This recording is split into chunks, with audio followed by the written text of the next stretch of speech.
All right, good. It was a good day today. You know, we had 14 guys signed. We were really not many surprises, which is a good thing. I mean, everything came in just as we thought they would, and we were pretty much, done with everybody on this side of the country, and by about 7:15, and then waited another 45 minutes for Jace Reuter, and he jumped in, and so it's been a good day. Larry, what's been the biggest challenge with adapting to the early sign period? I just think it sped everything up. I think there were a lot of kids out there that wanted to make decisions and wanted to do things quicker, and so we were fortunate enough with these kids to be on top of them early, and I think it was, I think our plan and the way we went about things worked out pretty good for us. Was the education process in terms of relaying the new information to recruits and their families, was that a part of it? Was there a lot of misinformation floating around? Well, I don't know if there was a lot of misinformation. I mean, kids knew that they either they could sign today or they could sign in February. Some of them, out there are choosing to wait until February. Some decided a long time ago where they wanted to go to school, and they just wanted to get it done. And believe it or not, there's a lot of them that are tired of the recruiting process. I mean, we some of these guys we've been recruiting for 3 or 4 years. Some of them for 18 months. Some of them, I mean, they're all for a long period of time. If you could sit in a guy's house or hang out with him for a day and see how many times his phone rings or his, how many text messages he gets in a day, you would understand why some of them get so tired of the process. Moving forward, how does your plan change leading up to the February signing day from previous years, since you only have a limited number of spots now? Yeah, we know what we have left. We know the guys that we are still recruiting, and so we will be able to, we will just pinpoint those guys and be working harder on those guys, and at the same time evaluating more guys for the 19 class. Do you think that might be a bigger transition than actually acclimating to the early period, because there are fewer guys, you can kind of zero in on a couple of guys, you don't have to worry about reassuring the ones you've had for a while? Well, everybody's going to zero in on those guys, though. There's fewer guys. There's fewer in the pool. The more guys that sign now, there's fewer guys left for February. So more people are going to zero in on them. So, but I mean, it really is not going to change. I mean, we're not like picking up new guys. I mean, we've been on guys for quite a while now. We'll continue to recruit them and try to finish them off, and at the same time start looking towards the 19 class. And I think that's the biggest thing, is that now you have in some cases the majority of your class signed, and you're going to you just get another step ahead. Coaches often talk about building pipelines in certain high schools. You have 2 Wake Forest guys and 1 on the roster already, and Zach Eels. Not just for that school in particular, but how important is it to build those pipelines in different high schools throughout the country? Well, I think it's always good, especially if it's a really good high school, and Reggie Lucas has done an unbelievable job over there at Wake Forest, and the 2 back-to-back state championships, and we're fortunate to have some of his players on our football team. And so, but you want to do that throughout the state. I mean, everywhere that you can, especially the teams that have good players. And so it's always helpful, because, those guys come to your school and they have success and they're treated right. I mean, they go back and they say good things about you to their teammates, and, it automatically puts you in a position where you have a chance. Receiver was a position of need for you. You got 2 really highly rated ones, and I know a lot can change between now and September, but do you feel like Adams and Brown are 2 guys? Yeah, I mean, Jordan, let me start with Jordan. I mean, Jordan's a guy that, I started recruiting back when he was about 4th grade, when his dad was working for me at Southern Miss, and he's coming to the camps and he's competing with all the high school guys, and he's not just competing with them. I mean, he's excelling.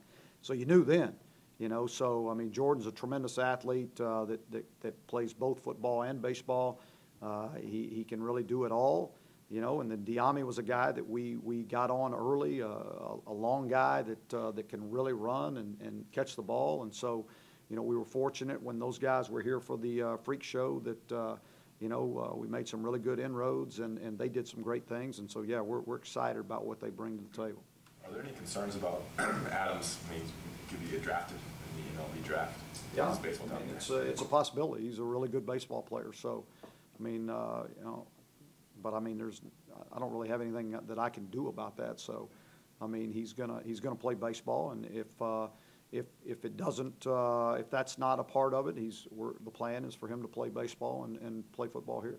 How much was Mike Fox a part of, maybe just recruitment, but just kind of reassuring him that there'll be an opportunity there for? Yeah, I don't know how much they did on the baseball side of it, because we don't recruit at the same time and everything. But I know when we were recruiting Jordan, and we talked to them about whether they would like for him to be a part of the team. They were definitely for it. So, so I'm sure that Mike and I will have to, and along with Deke, his dad, will sit down and probably map things out for his future while he's here. How much do you expect Brown and Adams to help you next year, given the loss of the wide receiver and their immense talent? I mean, and not just them. I mean, we expect all these guys. We really do. We talk to them. It's not, hey, come in here and red shirt and let's see what happens to you over the next 4 years. It's hey, we want you to come in with a mentality that you're going to compete for a job when you step foot on this campus. And we're going to develop you, but we want you to come in with the mentality that you're trying to earn a job. There's no pecking order. We don't care whether you're a freshman or a senior. It's about production, and you produce and you get on the football field. And so both of those young men will have the opportunity, just as some of our true freshmen did this year. They'll have an opportunity to show that the offense or the defense or the special team is better when they're on the field. And if that's the case, then they'll play. What do you like about the two quarterbacks you got? Obviously, one been committed since June. Another one was a late commit, kind of scrambled for that last guy. What do you like about those two guys, Ruger and Ford? Well, it really wasn't a scramble. I mean, we've been recruiting him for the whole time. So it's not like we just all of a sudden started recruiting him 2 weeks ago. We've been recruiting him from the beginning.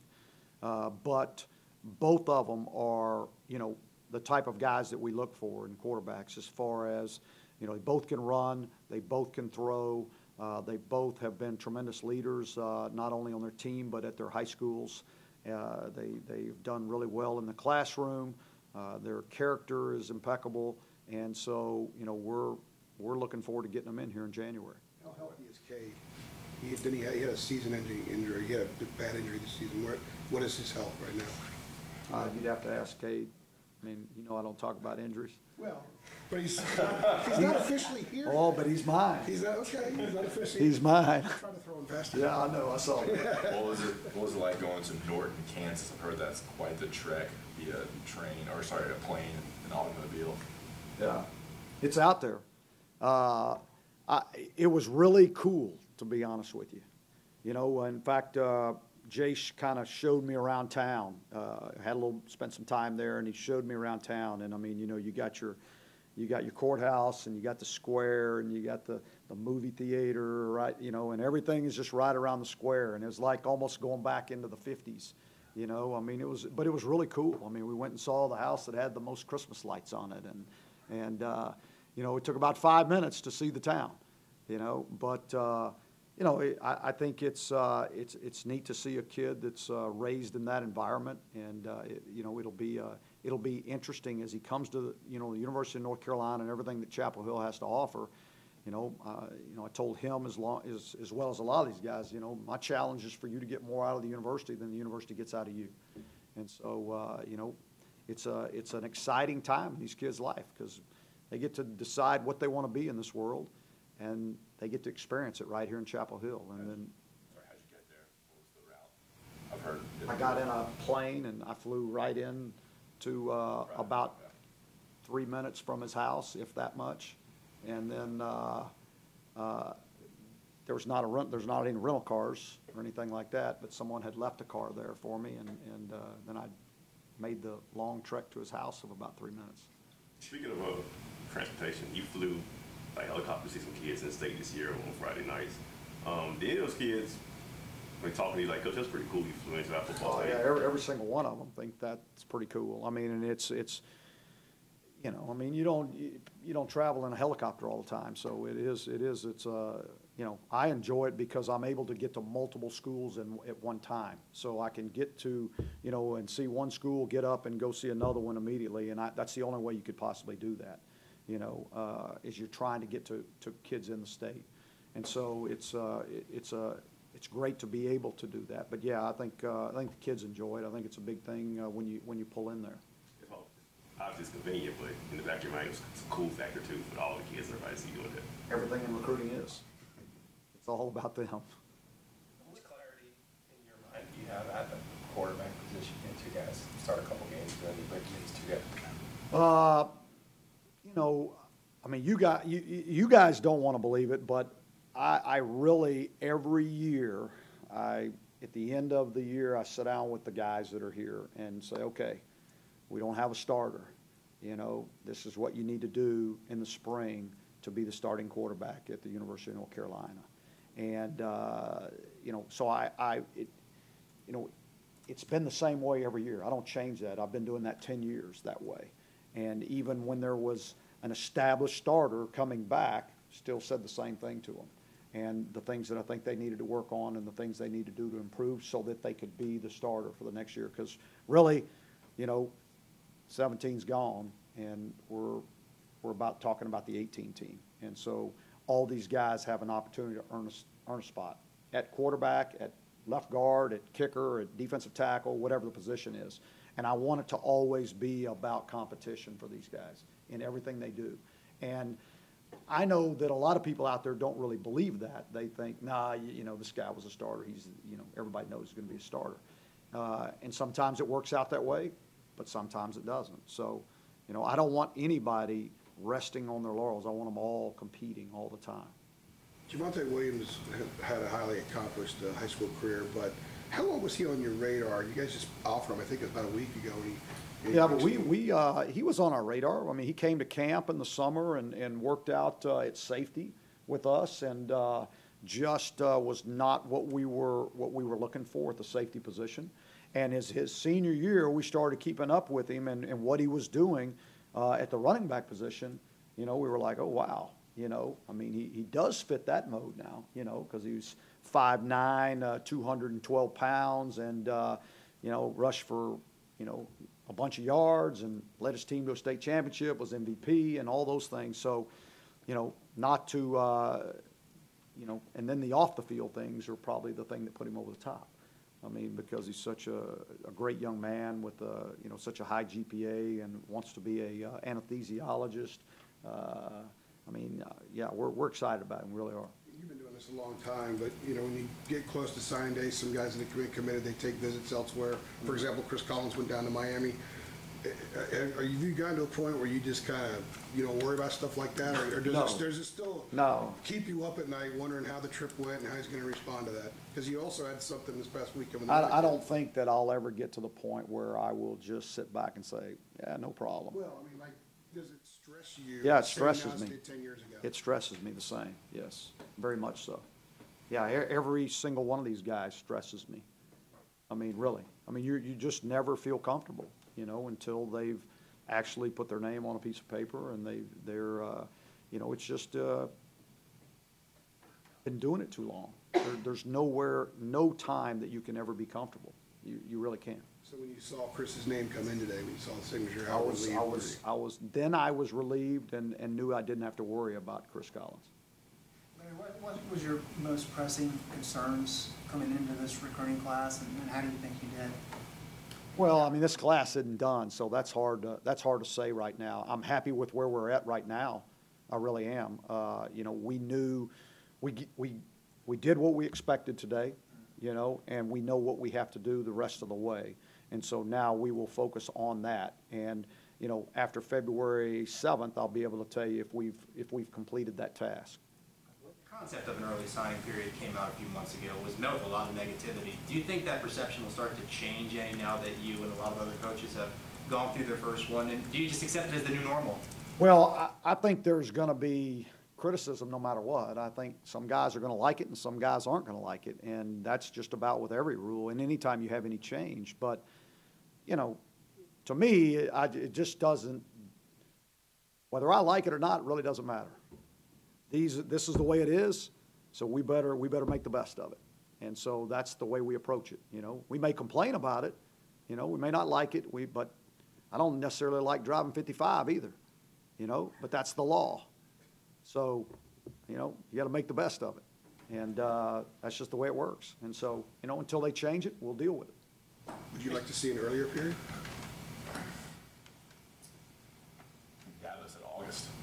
Well, originally, that's kind of where I was, is that before camp started. So you didn't have to, you know, if you had 10 guys that wanted to come to your school at the end of the summer, let them sign, and so they don't have to deal with it anymore, and the high school coach doesn't have to deal with it anymore, and you don't have, you know. I don't know. I'm even just here at this point, I see how much faster things are happening, you know, on December 20th. And I don't know. I don't know if it's good or not. I really don't know. I don't know the answer yet. How many of these 14 are going to be here in a few weeks, next month? I think we have 6 guys that are going to be here at the semester break. You said you were happy with where you're at. Everyone loves signing that, get that, but this feels like a win for you, these guys that you bought in. I do. I mean, I really do feel good, Joe. I mean, it's, you know. I should say in contrast to the season that you had, you know what I'm saying? This Oh, feels like yeah, a win. yeah. I mean, heck, that was very much so. Yeah, I'll agree with you. Yeah, it was a tough year. So it was, you know. But I will say this: it wasn't like we got out on the road and kids, when we went in to talk to them, they thought that the sky was falling in. I mean, they know what's going on. They see what we're doing with the program, and so there weren't any problems in that situation. Larry, you mentioned midway through the year that you're going to take a bigger role in kind of the play calling type situation. Are you happy with the structure, with how the play calling is taking place, with Cat being involved and Heck being involved? Yeah, I'm fine with it. Anticipate changing that moving forward for next year? No, not as of right now, no. Coaches always talk about locking down the state. I mean, every coach in UNC's always kind of do that. Everyone wants to do that. Every coach in every state. Yeah, wants to you do want it, to right? recruit your backyard, obviously, to use some buzzwords. Y'all signed 4 of the top 20 in the state, and obviously, I mean, a guy in your backyard decommitted, went to the rival. I mean, what happened there, if you can talk on that, and how do you think you did in state? I think we did great. I'm happy with every single one of these guys that we have on our roster from the state of North Carolina, and we got to continue to recruit the state of North Carolina as hard as we possibly can, because there's great players here, and we want to keep these kids at home.